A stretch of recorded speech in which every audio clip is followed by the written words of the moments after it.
Maybe this proves you belong to another family. My sister laughed as she placed a DNA test in my daughter's hands. No one defended her. My daughter only said, "I'll take it." 31 days later, the chairman behind a $120 million deal entered the boardroom, called my daughter his granddaughter, and asked for the woman who gave her that test. Why did my sister go pale? The contract was worth $120 million, but Charles Whitmore did not look at it. I stood near the far end of the boardroom with my daughter beside me. Floor-to-ceiling windows looked down over Manhattan. On the screen, the logos of Bennett Hospitality and Whitmore Holdings faced each other above the words Strategic Partnership Signing Ceremony. The contract folders were open to the signature pages. Fountain pens rested beside them in perfect lines. Glasses of champagne waited untouched. A photographer adjusted his camera while assistants whispered near the doors. At the center stood my sister, Vanessa. She wore a cream-colored suit and the gold watch our father had given her when she became Chief Operating Officer. Under her breath, she practiced the first line of the speech she planned to deliver before the cameras. Vanessa had always believed a room was properly arranged only when every eye belonged to her. This agreement was supposed to secure more than a business partnership. In her mind, it would make her our father's unquestioned successor, the next chief executive officer, the future of the Bennett name. Then she noticed Sophie and me. Her smile tightened. This is a contract signing, not a family reunion. 31 days earlier, I might have answered that tone. I might have defended our invitation, explained our presence, or tried to make Vanessa understand how cruel she sounded. I did none of those things. I held Sophie's hand. By then, I had learned that silence at the right moment was not surrender. Sometimes it was the only way to let a powerful person keep talking until there was nowhere left for the truth to hide. At exactly 10 o'clock, the boardroom doors opened. Charles Whitmore entered with 2 board members, his private attorney and the company's general counsel. Every executive stood. Charles did not greet my father. He did not touch the contract. When Vanessa stepped forward, he passed her without answering. His eyes found Sophie first. For one moment, his expression softened. Then he turned toward Vanessa. "I want the woman who gave my granddaughter that DNA test." The champagne glass in Vanessa's hand struck the table. A line of wine spilled across the white cloth. She said there had been a misunderstanding. Charles remained calm. Before anyone signs a contract, the board needs to know whether your company can distinguish a private vendetta from an official corporate action. That was when Vanessa went pale. She still believed she could explain everything. She did not understand that the silver box she had placed in my daughter's hands had opened more than a family secret. It had also opened a trail inside the company's records. To understand how Charles Whitmore came to call Sophie his granddaughter, I have to take you back to the night Vanessa placed that silver box beneath my parents' piano. 31 days earlier, my parents' house in Scarsdale looked like the kind of place people picture when they hear family. White roses sat in glass bowls, candles burned across the mantel, red maple leaves moved beyond the windows. Sophie had chosen a chocolate cake with frosting, and she had practiced the same piano piece for weeks. For an hour, I believed the evening might remain peaceful. When Sophie finished playing, Emma hugged her. Luke told her she had not missed a note. Thomas smiled and said she had played beautifully. Vanessa stood near the fireplace with a glass of wine in her hand. I had known that smile since we were children. It appeared whenever someone else received something Vanessa believed should have belonged to her. Attention, praise, the center of the room. Dinner began quietly. Then my father mentioned the shareholder meeting. Vanessa set down her fork and asked whether I had updated my will. She focused on the voting shares I still owned in Bennett Hospitality. It would be wise to keep Bennett assets with the Bennetts, she said. I told her Sophie was my legal daughter. Legally, yes. I'm talking about continuity. The room went still. My mother changed the subject to the cake. My father looked down at his plate. That was how conflict worked in my family. The person causing harm was rarely told to stop. The person being hurt was expected not to make everyone uncomfortable. After dinner, Sophie opened her gifts beneath the piano. When the last one was finished, Vanessa crossed the room carrying a box wrapped in silver paper with a black ribbon. Thomas asked what she had bought. Vanessa ignored him. "Open it where everyone can see." Sophie loosened the ribbon carefully. She lifted the lid. Inside was a DNA testing kit. Vanessa laughed. "Maybe this proves you belong to another family." Then she added, "Maybe you were someone else's mistake before Claire made you ours." No one moved. My mother lowered her eyes. My father cleared his throat. Thomas said Vanessa's name, but too softly to matter. Luke's face turned red. Emma stared at her mother with open shame. I stood so quickly that my chair scraped the floor. Sophie placed one hand on my wrist. Her eyes were wet, but she had not cried. She looked at Vanessa. "I'll take it." The smile left my sister's face. She had expected tears, maybe anger. She received neither. My mother finally spoke. "Claire, please don't ruin the entire evening." The evening was ruined when an adult used a child's birthday to tell her she didn't belong. I helped Sophie into her coat. Emma whispered that she was sorry. Luke opened the front door. Thomas remained beside Vanessa. Sometimes the cruelest words are the ones every witness refuses to say. "Enough." Sophie stayed silent until I pulled over near the Hudson River. Then she covered her face and began to cry. "Mom," she asked, "did Emily's family not want her either?" The river was dark beyond the windshield when Sophie asked me that question. I turned off the engine but left the headlights on. Emily had been raised by Ruth Carter. No father was listed on her birth certificate. Whenever Emily asked about him, Ruth gave the same answer. Some people chose the life their families expected over the people they loved. That was all we knew. We did not know whether he had been told about Emily, whether he had tried to find Ruth, or whether he had chosen to stay away. Sophie wiped her face. "So Aunt Vanessa could be right?" "No." I told her how Emily arrived at college with 2 worn suitcases, used books, and a coffee maker our dorm rules did not allow. She taught me that love did not have to be earned by being useful, agreeable, or quiet. Years later, Emily married a gentle science teacher. He died in a highway accident before Sophie was born. Then Emily was diagnosed with cancer while Sophie was still a baby.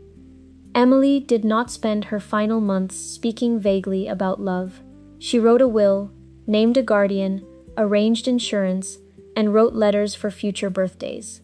She allowed lawyers, social workers, and a judge to examine whether I could give Sophie a safe home. "A mistake is something people fail to prepare for," I said. "Emily spent the last months of her life preparing to protect you." Sophie looked at the silver box near her feet. "I'm not taking it for Aunt Vanessa. I want to finish the question Emily couldn't." A fear rose in me that I did not share. What if the test found a powerful family with Emily's eyes and Sophie's smile? Would my daughter begin to see me as temporary? But protecting her did not give me the right to lock a door she had every right to open. I explained that we might find no one. Someone might refuse contact. We might uncover something painful. Her school, address, and phone number would stay private. Every message would come through me. She still wanted to continue. The next day, we registered the account, collected the sample, sealed the package, and sent it by overnight courier. That evening, Vanessa texted me, "Any better family yet?" I took a screenshot and saved it. After years in compliance, I understood that evidence was simply a memory no one else could rewrite. 16 days later, while Sophie was at school, I opened the account. A message appeared. "Close family match found. Eleanor Whitmore." I closed the laptop. Sophie deserved to see it with me. Sophie knew something was waiting for her the moment she walked through the door. My laptop was closed on the dining table.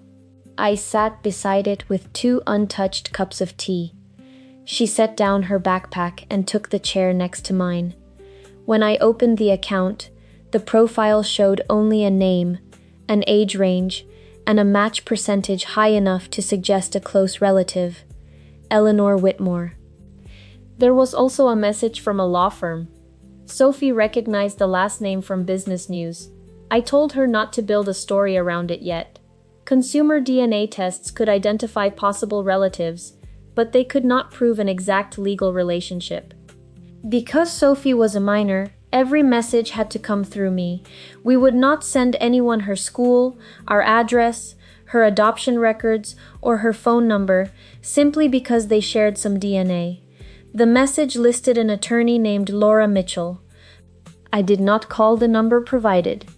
The next morning, from my office, I found the firm's official website.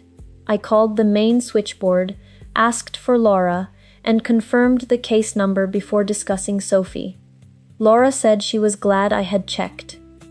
Eleanor joined the call. She did not ask to speak with Sophie alone. She asked whether I knew 2 names: Emily Carter, Ruth Carter. Sophie was beside me on speakerphone. Emily was my mother. Ruth was her mother.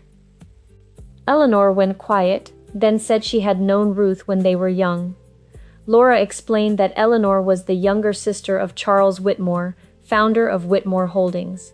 She did not say Charles was Sophie's grandfather. She said the family had a theory, and theories were not evidence. A legal test would require verified identities, supervised samples, and a documented chain of custody. Until then, no one would discuss money, inheritance, or family rights. Sophie looked at me. Do they already know what they think I am? They have a theory, I said. We will wait for evidence. By afternoon, my mother had called Vanessa. Then my father called me.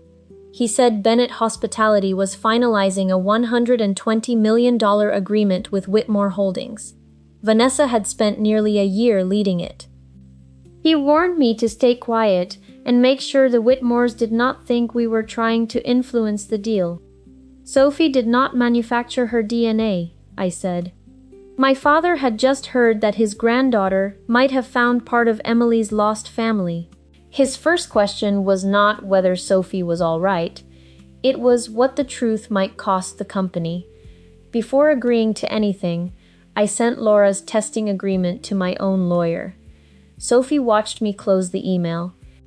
If he is Emily's father, she said, I need to know whether he knew about her. My family lawyer reviewed the testing agreement before I signed anything. I added conditions. The samples had to be collected at an independent laboratory. Everyone would show identification. Each envelope would carry a number, a witness signature, and a sealed chain of custody. The results would be sent to both legal teams at the same time. No one would test Sophie for medical conditions or personal traits. Her sample could not be stored or used for another purpose. Most important, she could stop before the technician touched the swab.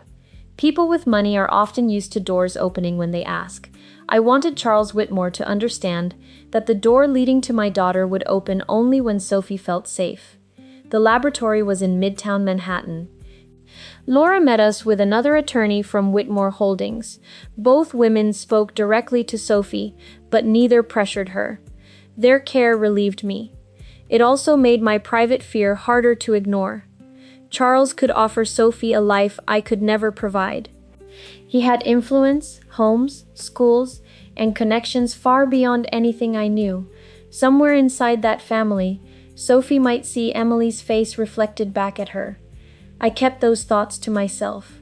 A child should never have to comfort the mother who is supposed to protect her.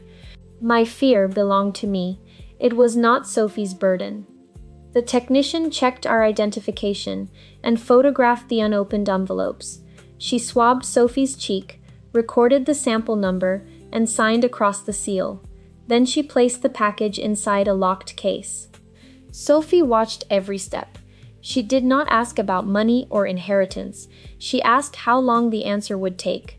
3 business days later, Laura arranged a secure video call. Sophie sat beside me while I opened the laboratory report. The conclusion appeared near the bottom.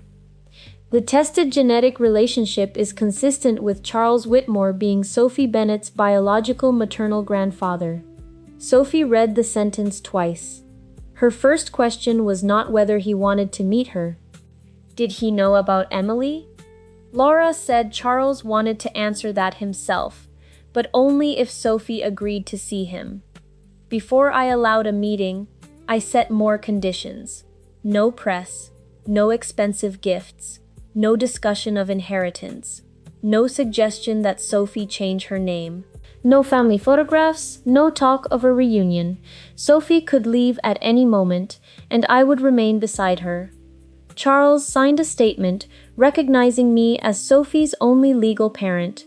He promised not to seek custody, private visitation, or any role Sophie had not chosen to give him.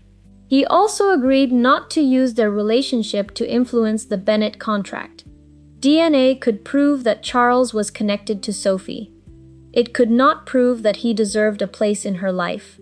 Only his actions could answer that. Sophie agreed to meet him. Before we left for the lawyer's office, she said, "I don't want him to tell me he's sorry before he tells me the truth." Charles was waiting when Sophie and I entered the conference room in Manhattan. I had refused to meet at the Whitmore residence. Laura arranged a room with cream-colored walls, a round table, and no company logo. There were no flowers, cameras, or gifts. 2 attorneys stood near the door. Charles rose. He did not move toward Sophie. "Sophie, would it be all right if I shook your hand?" She looked at me, then nodded. He held her hand gently and released it. "Claire raised you, protected you, and became your mother through choices I was not present to make. I am not here to replace her." The words reached the fear I had never named. Charles asked whether there might someday be room for a grandfather who came too late. "I don't know yet," Sophie said. "That is fair." They met at an art gallery near Columbia University. Ruth painted at night and carried charcoal pencils in every coat pocket. His father believed she was unsuitable for the Whitmore family. After a confrontation, Ruth left New York. Charles received a message saying she had chosen someone else. His letters were returned. He searched for a few months, then stopped. Sophie did not let the silence protect him. "Then your father lied, but stopping was your choice." "Yes. I trusted him more than if he had tried to make himself innocent." Age does not erase responsibility. Regret matters only when a person does not use it to make the wounded offer comfort. I opened the folder I had brought. Inside were photographs of Emily at college, Emily pregnant, Emily holding Sophie in the hospital, and Emily beside her husband in a yellow nursery. Charles asked permission before touching them. He said Emily had Ruth's smile and his eyes. Then he sat quietly with the pictures. Sophie said, "Goodbye, Mr. Whitmore." "Goodbye, Sophie." He asked for neither a hug nor another meeting. When we reached my parents' house in Scarsdale, Vanessa was waiting. "If you won't stop this before the signing, I will." She accused me of using Sophie to influence Charles and putting hundreds of jobs at risk. I reminded her that Sophie had asked for no money, shares, or public announcement. Thomas asked what Vanessa was truly afraid of. Claire kept her voting shares and Sophie inherits them. Now she has Whitmore behind her. There it was, not concern. Control. Vanessa said she would send Whitmore Holdings a factual explanation before I turned everything into an emotional spectacle. I warned her that she had no authority to speak for me, Sophie, our family, or Bennett Hospitality, without legal approval. "I know how to protect this company." Her hand tightened around a leather case. Until then, I believed the worst thing Vanessa had done was what she said at Sophie's birthday. Looking at that case, I understood I was wrong. An insult can wound a child, A lie placed on company letterhead can destroy everything its writer is trying to protect. The next afternoon, I learned what had been inside that leather case. David Chen called without greeting me. "Did you authorize Vanessa to contact Whitmore Holdings about Sophie?" "No." He asked whether she could speak for me or the Bennett family. "No." My lawyer received the document. Its title was Confidential Risk Memorandum Regarding Potential Undisclosed Personal Claim. Vanessa had signed it as Chief Operating Officer of Bennett Hospitality Group. She described Sophie as the minor child adopted by shareholder Claire Bennett. She called the confirmed DNA relationship unverified, questioned my judgment, mentioned Sophie's future claim to my voting shares, and labeled my daughter a financially significant but unverified claimant. I had read risk reports for years. They covered debt, lawsuits, and unsafe contracts. I never imagined my sister would use that language to turn my child into a problem to be managed. Vanessa knew the result had been confirmed by a legal laboratory. This was not confusion. It was a lie. I sent everything to my attorney and asked that every file be preserved. Silence used with purpose is not weakness. It keeps powerful people from dragging the truth into an argument without witnesses. David told me Vanessa's assistant, Hannah Kim, had contacted legal.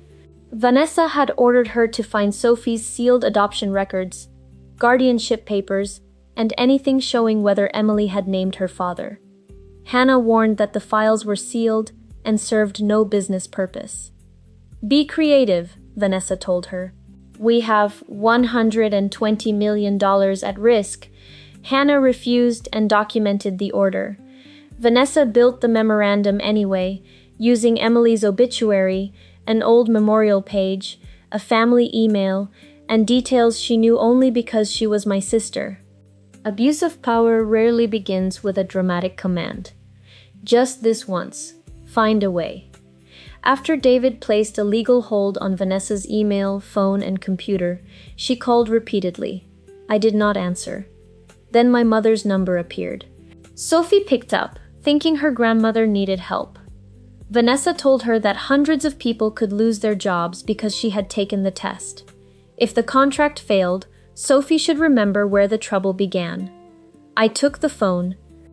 "Do not contact my daughter again without me or her attorney present." Vanessa said adults were paying for a child's curiosity. I ended the call and recorded every word. Thomas called next. Vanessa had asked Emma to post that the DNA kit was a harmless family joke. Emma refused. Sophie never laughed. Vanessa asked Luke to support the same story. He refused too. Thomas finally understood. His silence had protected Vanessa, not his family. David confirmed that the signing remained scheduled. Then he added, "Charles Whitmore has changed his plans. He will attend in person." Vanessa believed he was coming to thank her. I did not correct her.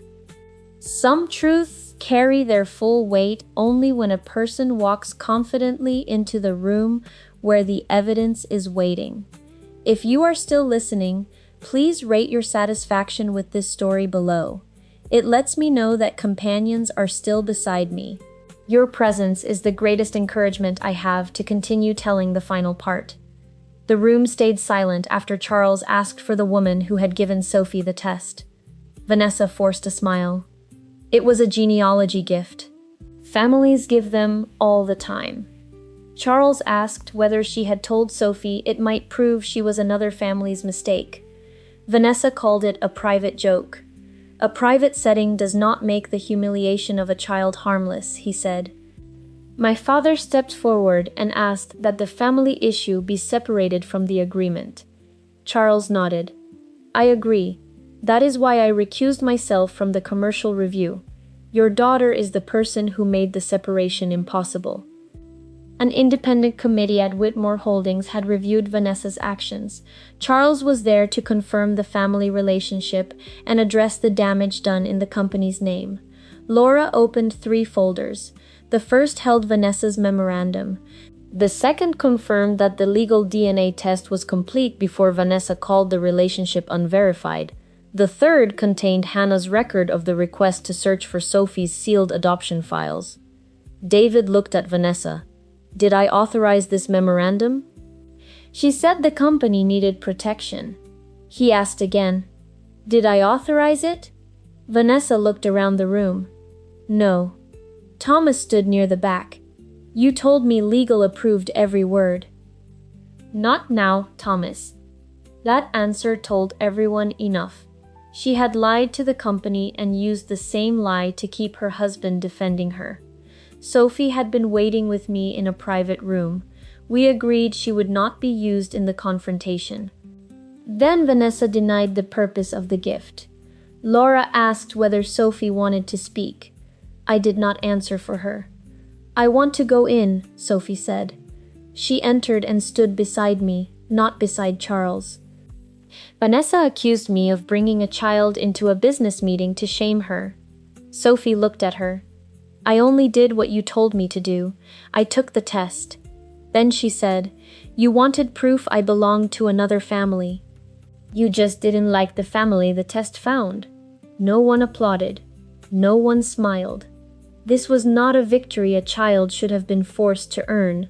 Sophie refused to let an adult rewrite her pain into something harmless. The Whitmore committee paused the agreement.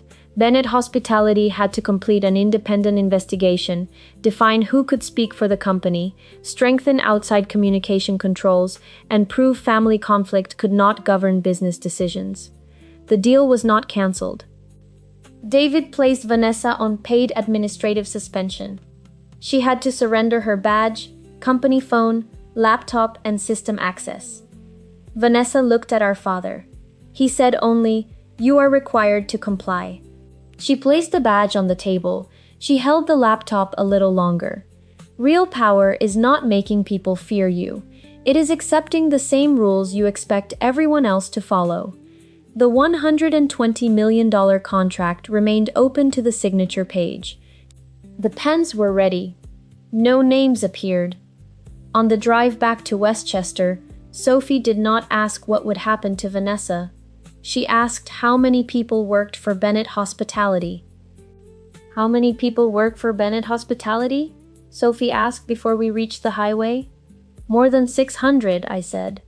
She watched the city disappear behind us. If the contract is cancelled, could they lose their jobs? I pulled into a quiet parking area and turned off the engine. None of this would have happened if I hadn't taken the test, she said. I faced her. You did not write that memorandum. You did not use company letterhead. You did not lie about the test, ask anyone to search sealed records, delete messages, or pretend you had authority you did not have. She looked down at her hands. You were part of the timeline, I said. You were not responsible for her choices. People who manipulate others often teach a family to confuse cause with responsibility. If they repeat long enough that the person who objected created the trouble, everyone forgets who made the harmful choice first. Vanessa called from 3 different numbers that evening. I answered once.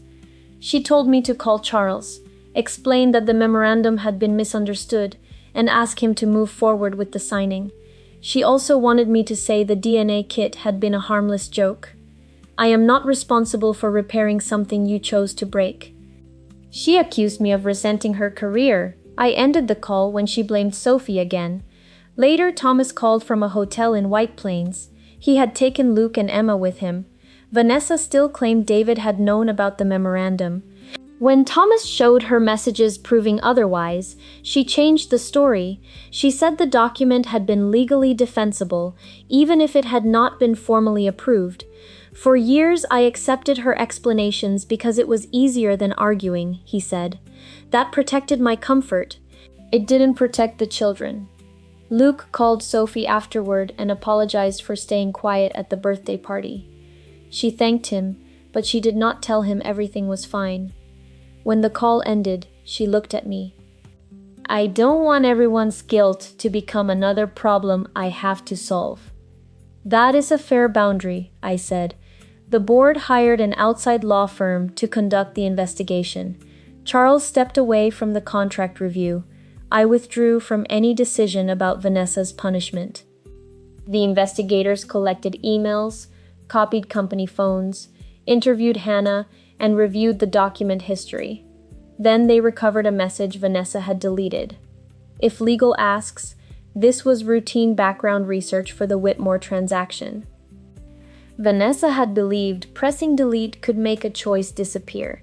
She had forgotten that the company's systems remembered more faithfully than my family ever had.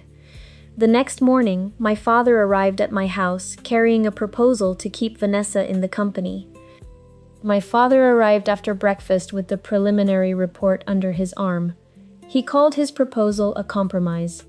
Vanessa would be demoted. She would lose the Whitmore account, report to an outside chief operating officer for 1 year, and complete ethics training.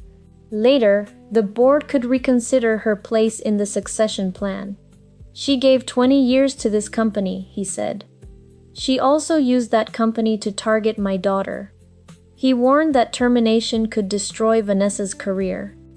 I told him keeping her could destroy the trust of every employee who had been told the rules mattered. My father called his proposal mercy, but mercy offered only to the powerful is not mercy. Employees below Vanessa had rules. She was being offered forgiveness because she shared the founder's name. That was family privilege written in human resources language. Vanessa arrived before he could answer. Thomas had taken the children. Emma would not speak to her. Luke looked at her like a stranger. If she lost her job, she said, their future would change. She moved toward the hallway where Sophie was reading. I stepped in front of her. Vanessa asked me to use my voting shares, pressure our father, and tell Charles she had meant no harm. What exactly are you sorry for? She said everything had gone further than she intended. You are sorry the consequences became public. You still have not said you were wrong to target Sophie. Vanessa accused me of revenge. I am not voting. I am not asking Charles to vote. The evidence will decide. For the first time, she understood that I did not need to bring her down. She had placed every document into the record herself. The board met the next morning. Hannah testified that Vanessa asked for sealed adoption files. She warned there was no lawful business purpose. Vanessa told her to be creative, bypassed David, sent the memorandum herself, and later instructed Hannah to call the search routine research. After a while, Hannah said, it sounded like she believed rules were only for people below her. The board found that Vanessa had acted without authority, presented speculation as fact, misused information about a child, concealed the memorandum, lied about approval, tried to delete evidence, and endangered the Whitmore agreement. Her employment as chief operating officer was terminated. She was removed from the succession plan. Her deal bonus was canceled. Unvested benefits returned to the company. She could no longer represent Bennett Hospitality. An independent committee would choose the next chief executive officer. My father would remain only as a transition advisor. After the vote, he stood beside me. I called her demanding when I would have called another executive abusive, he said. I called her decisive when she ignored counsel. You taught her consequences were negotiable. He looked toward the closed boardroom doors. Yes, a family business does not fail because relatives work together. It fails when blood becomes permission to ignore the rules. I believed the hardest part was over. Several months later, Laura called. An archivist had found the letter Ruth sent Charles more than 40 years ago. Several months after the board vote, Laura asked Sophie and me to come to Charles's attorney's office in Manhattan. The search had taken months. Charles hired an independent archivist, a lawyer to inventory the family records, and a specialist to digitize boxes moved between properties for decades. They searched 3 storage facilities, records from his father's former home, old mail logs, and cartons unopened since before Emily was born. A retired employee finally remembered a file marked Ruth Carter. Inside it, they found an unopened letter. Beside it was a note from Charles's father's secretary. The instruction was clear. Do not give the letter to Charles. Handle any response without his knowledge. The lie was no longer a theory. The envelope rested on the table inside a clear sleeve. Ruth had written Charles's name in blue ink. The paper had yellowed at the edges. Charles did not touch it. The letter was written to me, he told Sophie, but the truth inside it changed Emily's life. You have the right to decide whether we open it. Sophie asked why he had waited. Wanting the answer does not give me ownership of everyone else's pain. Her hands began to shake, so she asked me to open it. Ruth wrote that she had received a message carrying Charles's name. It said he wanted nothing to do with her child. She did not ask for money. She did not threaten the Whitmore family. She had a job. She had a place to live. She would raise the baby herself. She only wanted Charles to know the truth. The final line stopped me. Our child deserves to know she was never a mistake. No one spoke. Vanessa had used that word to make Sophie feel unwanted. Ruth had written it 40 years earlier because she was fighting against that wound. Sophie looked at Charles. If you had received it, would you have gone to them? He did not give her a perfect answer. He said he wanted to believe he would have gone immediately, but he had still been controlled by his father and could not promise he would have been brave enough. He could promise one thing. He would have known Emily existed. He would have had the chance to choose her. Sophie reminded him that his father had hidden the letter, but Charles had still chosen to stop searching. He accepted that. I believed his regret because he did not ask a child to make his responsibility smaller. Later, Charles offered to create an education fund. I required an independent trustee, no change of name, no control over schools, no condition tied to visits, and no public announcement. He agreed. Before we left, Sophie invited him to her piano recital. You can come, Grandpa Charles, but you sit with Mom. Charles lowered his eyes. I would be honored. By the next autumn, Sophie understood the difference between finding a relative and building a family. 1 year after Sophie opened the silver box, Bennett Hospitality signed the $120 million agreement. The company had changed first. An outside executive became chief executive officer. Employees gained a confidential reporting channel. Senior leaders completed ethics training, and Hannah joined compliance. Whitmore Holdings approved the deal only after an independent committee confirmed those reforms. Charles stayed out of the decision. I accepted a limited role on the Ethics and Employee Welfare Committee. I did not want the Chief Executive Officer's chair. Vanessa had spent her life fighting for it. I had learned that freedom did not mean wanting every kind of power someone else desired.